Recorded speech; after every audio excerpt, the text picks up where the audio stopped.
Hi there, this video's called Live. Damning report on Boris Johnson video. UK 2022. Place where you expect to find those attributes in abundance. I made my point. Date today's 25th of May 2022. You can see the time at the bottom there. Have my support. But a question I humbly put to my colleagues is, are you willing, day in and day out, to defend this behaviour publicly?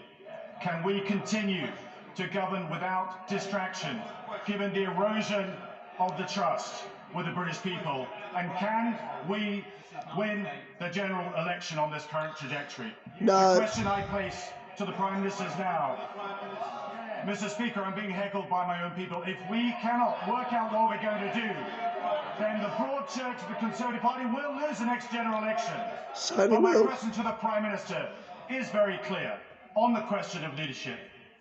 Can he think of any other Prime Minister who would have allowed such a culture of indiscipline to take place under their watch? And if it did, would they not have resigned? Mr. Speaker, I think to answer the question that he put to all of us on these benches, I think the answer is overwhelmingly and emphatically yes, we are going to go on and win the next general election, but we're not going to get on with the job, Mr. Speaker. Ed Davey. Mr. Speaker, the Prime Minister says he's sorry, but he's only sorry he got caught. He lies, Boris does. He's a Pinocchio liar. As he parted during lockdown, when people couldn't see their dying loved ones. He didn't care last year when he insisted that no rules had been broken. And he doesn't care now when families across our country are struggling to heat their homes, fill their cars and put feed on the table, with a cost of living crisis that has only deepened while the Prime Minister has been scrambling to save his own skin. So, Mr. Speaker, can the Prime Minister look the British people in the eye and name one person, just one person, he cares about more than himself? It's a Liberal Democrats leader. I can tell him that there are people in number 10 Downing Street, including me, who cared passionately about making sure that we had the PPE that we needed, we had the No, you didn't. Not at first. And that we protected this country. Not 2020 at all. People were doing, and I may say that the you are lying again. Civil servants and officials is, I think, wholly unwarranted. Liar. Thank you, Mr. Speaker. When I think of civil servants and advisors during that period, I think of the brilliant civil servants who helped move mountains to create the shielding programme within a matter of days. Yeah, I think of the brilliant I could have done that. I was one of those people. That got 90% of homeless people off the streets within days.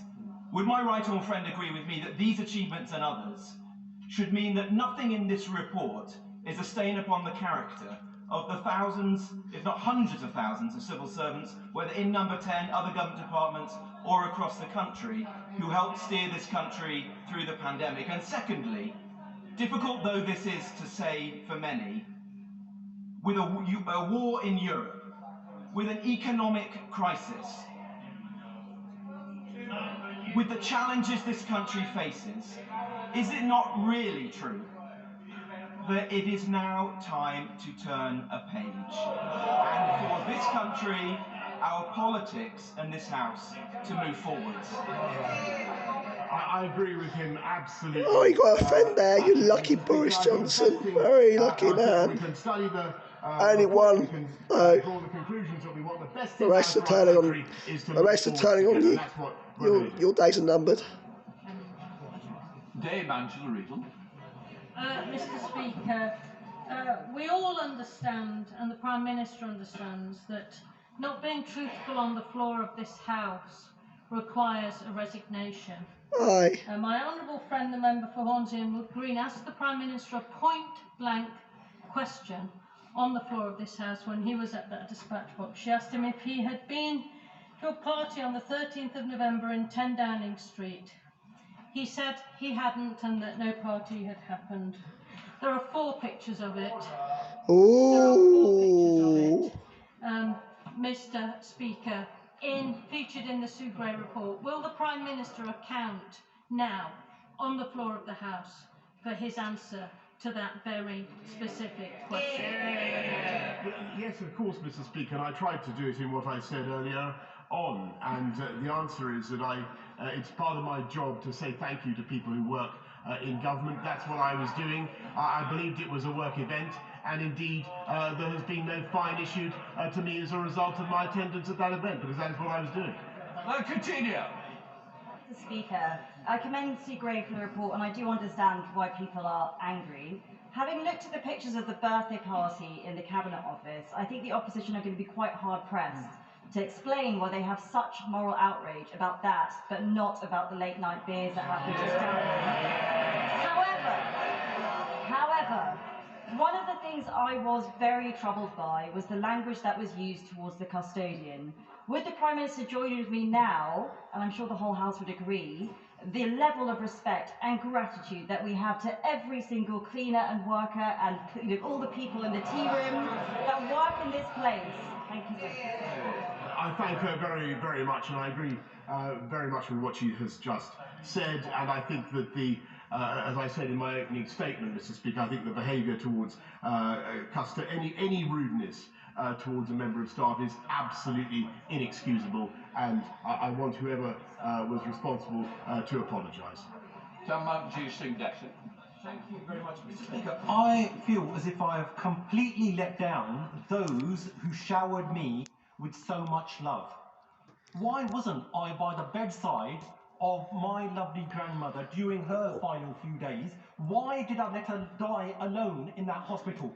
Why did I not attend the funeral of my uncle because of worries about government restrictions on numbers? And why did I not go to comfort my brother-in-law's father as he was dying in a Slough care home? Aye.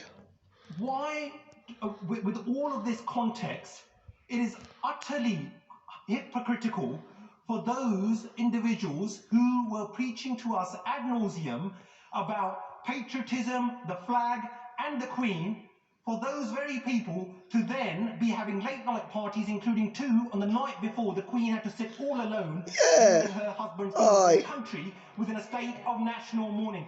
Absolutely shameless. So Prime Minister, given that the Prime Minister is not going to do the right and honourable thing, does he agree with me that it is not the support and sympathy of the British people that is keeping him in power, the majority of whom want him to resign, is the support and sympathy of those concerned... Order! Order! I'm sorry, but it's meant to be a question. And also we don't normally bring monarch into proceedings. And I'm sure that the Prime Minister will have got the gist and quite right. I understand the emotions behind it, but it's going to be short of Prime Minister. Mr. Speaker, I'm very sorry for the Honourable Gentleman's loss, and he has a personal... No, you're not. You're just a liar. That he does. Oh, clown. It's like you. No one does it longer. What happened, I do, and we have made extensive changes. John Barron. Shame on you. Mr. Speaker, I believe both leaders have a lot to answer for with regards to this issue. The British Army teaches you, or certainly believes at its very core, that you serve to lead and you lead by example. Given the extent of rule breaking in Number 10, does my right honourable friend believe that what he has said to the House since about there being no rule breaking passed the test of reasonableness? I think he's asking exactly the right question, and I understand why he asks it.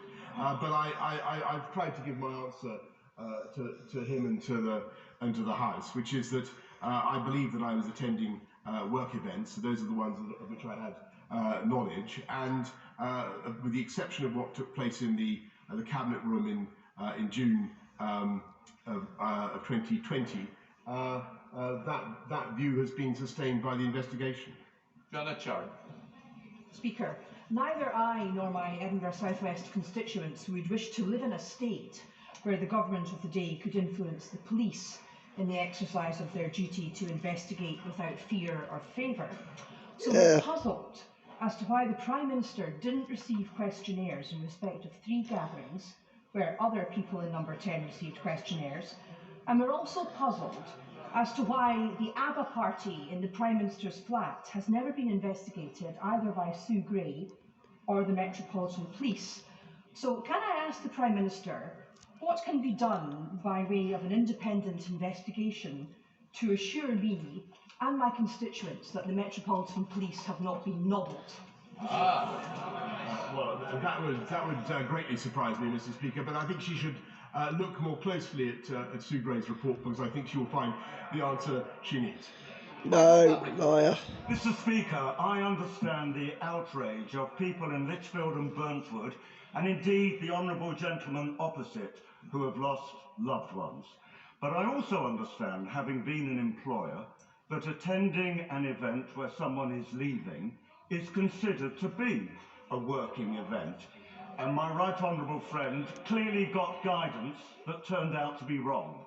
So can he now explain how the appointment of a new permanent secretary at number 10 will make a difference in the future? I thank him very much, and what we're doing is not only the structure of number 10 has changed, so there's more direct command and control for the whole building, which was a little bit unclear before. And so there is a new permanent secretary with direct responsibility for the whole office, as it were, hundreds and hundreds of people, as opposed to that function being nominally to be addressed by the principal private secretary. And the lines of, as Sue Gray said, the lines of command were not clear. Sue Gray. So, like this video, please give a thumbs up. These subscribe and waste on Side Gems. I'll talk to you.